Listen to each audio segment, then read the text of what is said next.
Well, I think we have to start with Brazil. Brazil is an extraordinary country, and when I think about Brazil today, it is Brazil's moment in time. It has changed quite dramatically since President Lula became the president 6 years ago. He is a labor leader who has come in and implemented a macroeconomic model, a very conservative macroeconomic model that put a great deal of emphasis on a sound fiscal approach. He reduced inflation quite dramatically. And he has created through his policies a boom in the country. And this comes from a whole bunch of things. Number one, he proved that a labor leader can come in and implement a series of rational economic policies.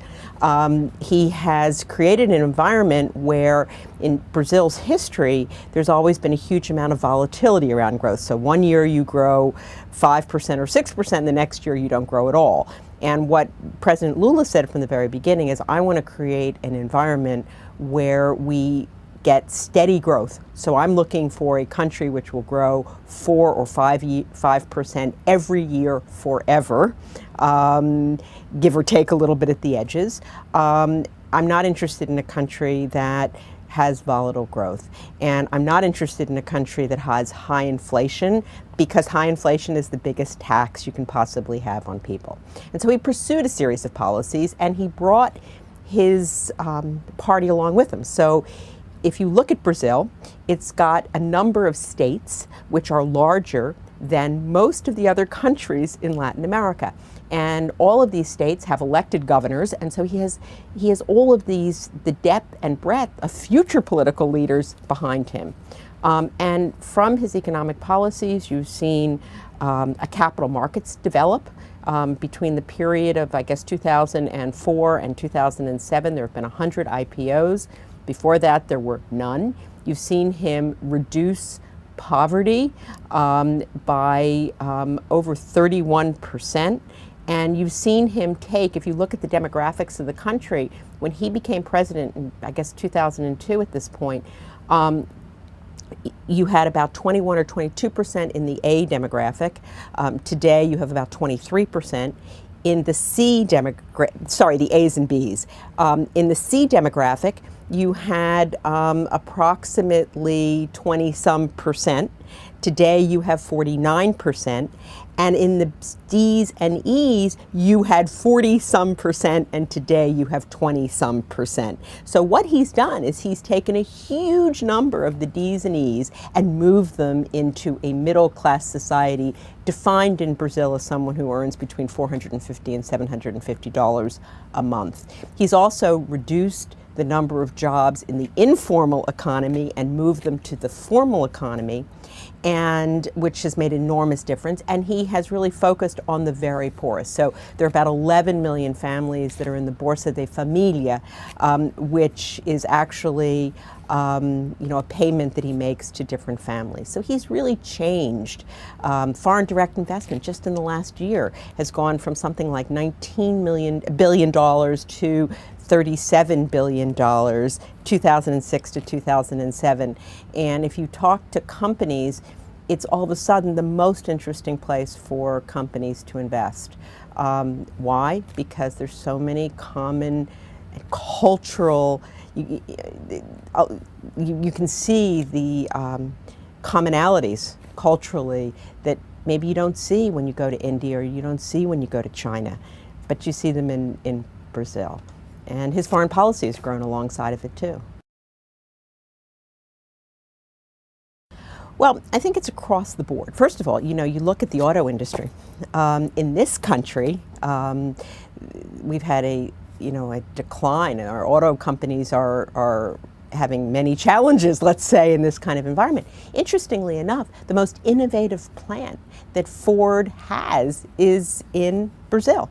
And if you think about it, so you see a whole bunch of things happening. You see cars, automobiles, you see energy, you see infrastructure, because one of the things that's keeping Brazil from being even more competitive is a lack of infrastructure. Trains, roads, ports, navigation to get the products to the ports, agriculture. Brazil has the capacity to be the breadbasket of the world, frankly, if they could grow the product and get it to a port and then be able to transport it around the world. You're seeing people, the consumer market. Brazil's got a huge market, and off the back of this steady growth and what's happening in Brazil today has been the rise of the middle class, the rise of the consumer. So more people have access to technology. They have a more advanced banking technology system than, frankly, we do in this country. They vote by internet in Brazil.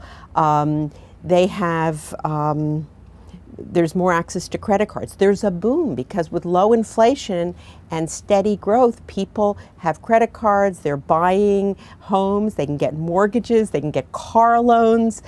So there's this whole middle class that all of a sudden is growing and has the opportunity to buy and be a consumer. That's very attractive for companies to come and invest. Look at Walmart. Walmart's a huge investor in Brazil today. So I can go on and on. Interestingly enough, in energy, it's not just the fact that with these deep water finds, Petrobras with the deep water finds has the potential to be the 5th largest producer of traditional energy in the world. But Brazil, unlike, frankly, even the United States, has pursued a 20-year energy strategy. Because if you go back to the debt crisis in the 1980s, Brazil didn't have enough energy. And so this was one of many issues, right? But one of the issues. And so they put forward a 20-year or 30-year energy strategy, which today is paying off. It's the only country in the world where 48% of all gasoline consumed is ethanol-based, and 48% is more traditional gasoline-based. That doesn't exist anyplace else in the world. So if Petrobras actually, they get these deep water finds, it could be the 5th largest producer of traditional energy in the world. It's really very interesting. And you see all of this, for example, reflecting itself in the Doha round and how Celso Amorim, who's the foreign minister, and President Lula have conducted themselves in really an amazingly constructive way in terms of the G20. Even when it came down to the final moments, they voted against their friends in Mercosur in a very responsible way to open up the domestic markets, because one of the big discussions is not just reducing the agricultural subsidies in the United States and in Europe, but it's then how do you open up the domestic markets in Brazil, China, India, Argentina, the industrial market, and reduce the tariffs and allow countries like the United States to export into those markets industrialized goods without a tariff. Well, I think that's one of the really very interesting I would say passages of how the United States and Brazil have built the relationship. In some ways, the relationship with Brazil has moved to a relationship of mutual understanding and respect, where the Brazilian government and the U.S. government work on a number of different fronts together. And one of the places that really paved the way for that kind of relationship is the not the exportation so much of ethanol, but the exportation of technology, the Brazilian technology of ethanol, to countries like the Caribbean, to countries like Central America, to other countries in South America. That's one of the big pillars that's moving forward jointly to try to export the technology. The sugar base, because remember, in the U.S. we produce ethanol with corn. In Brazil, they produce ethanol with sugar, which is far more efficient than corn, which is why we don't want Brazilian-based ethanol exported into the United States. I think it's helping alternative energy around the world, and I think that Brazil, an emerging economy, a BRIC, being so advanced in this space, frankly, I think is a role model for many other countries to follow. in terms of the creation of alternative energy sources. And you know, it's also, as I said, paved the way for many things that the U.S., I mean, if you think about Brazil, they've also taken a leadership role in Haiti.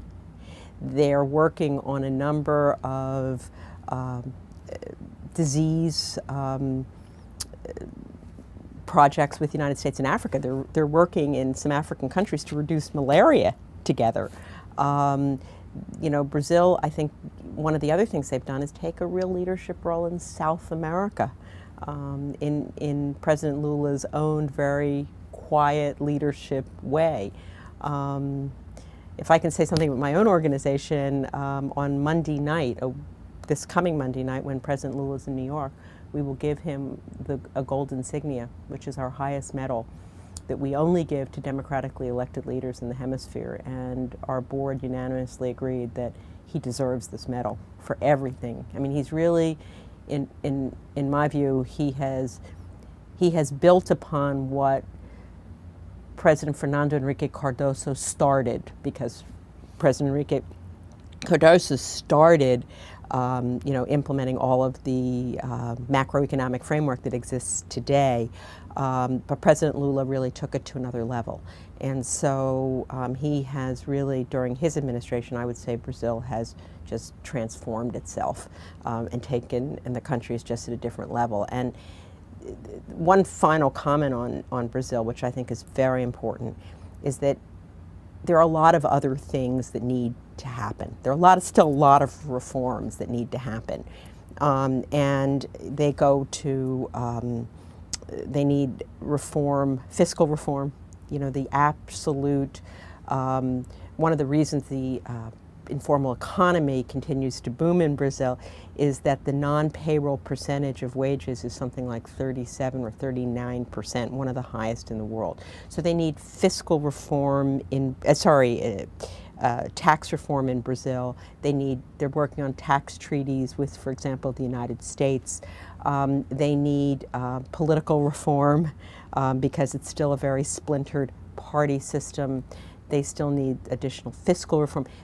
Their judicial reform, there are all kinds of reform. But what's really interesting about Brazil is you can go in and you can talk to a number of the ministers and they list what needs to happen.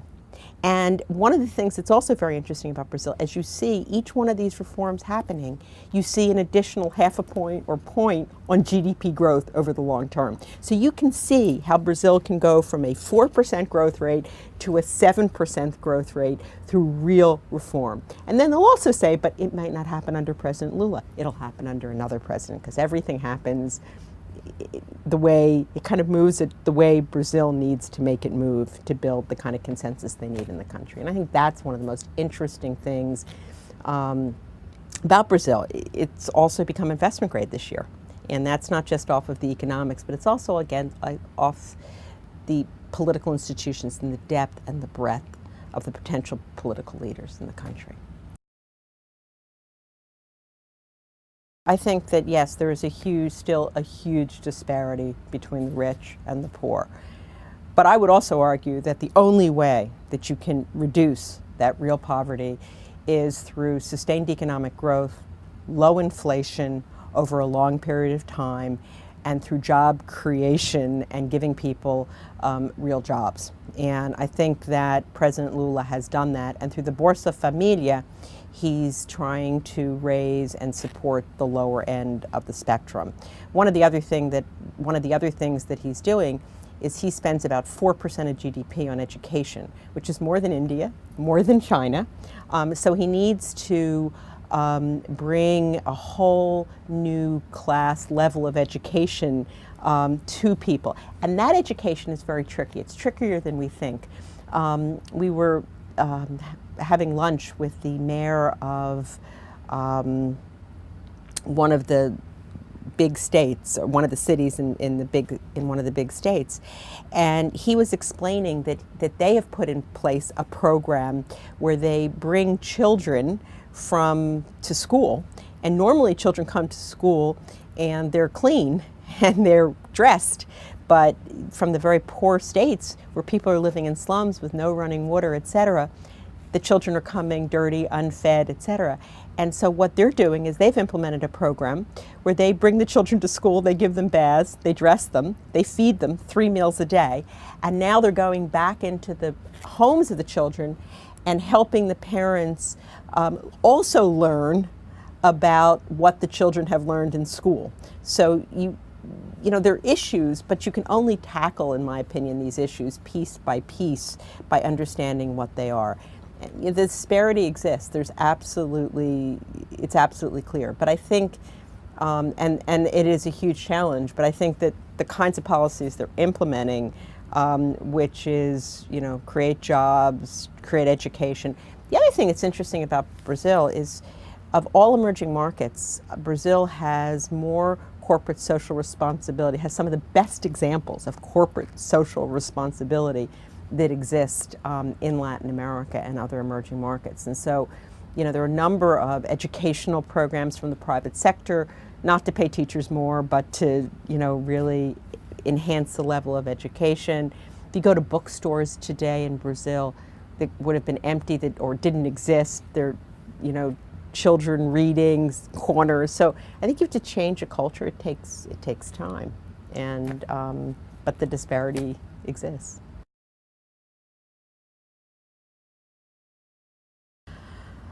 I think they deserve a greater role at the United Nations. I think that, you know, in a world that's changing today from an economic power base, political power base, I think we have to relook who sits on a number of different things. I don't think it's just the United Nations. I think, you know, we have to rethink all of the Bretton Woods institutions in the United Nations that were created after World War II, where you had Japan and, you know, certain European countries in the United States coming out as being the powers. I think over time, as economic power shifts, we've got to look at what does that mean across a whole series of institutions, and the United Nations as well. I mean, I think the United Nations is very interesting because even if I said yes, and let's say I was Secretary of State or something, which I'll never be, but you know what I'm trying to say, many Latin American countries would disagree that Brazil should have a seat at the Security Council. So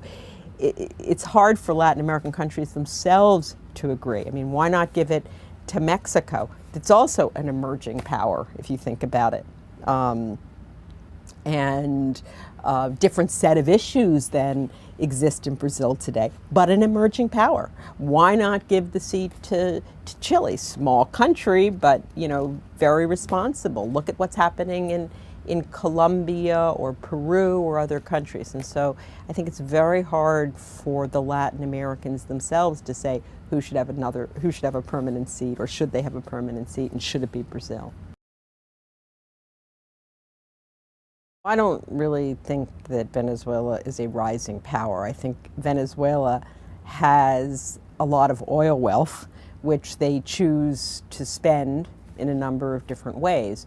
Interestingly enough, unlike Brazil, which is spending a lot of its wealth internally on infrastructure, on making lives for ordinary Brazilians better, on creating a macroeconomic environment where people have access to a job and a good life, President Chavez is not really doing any of those things. He is producing oil, he's selling oil, he's spending a great deal of money abroad, he's building alliances, but you know, he's got a country with, I would guess, 30-some%, maybe more inflation, with a growth that's off of the oil money. He's not creating jobs. If you go back, you know, 6 or 9 months, he had shortages of food. A country that rich to have shortages of food is a little bit, if you think about it, outrageous.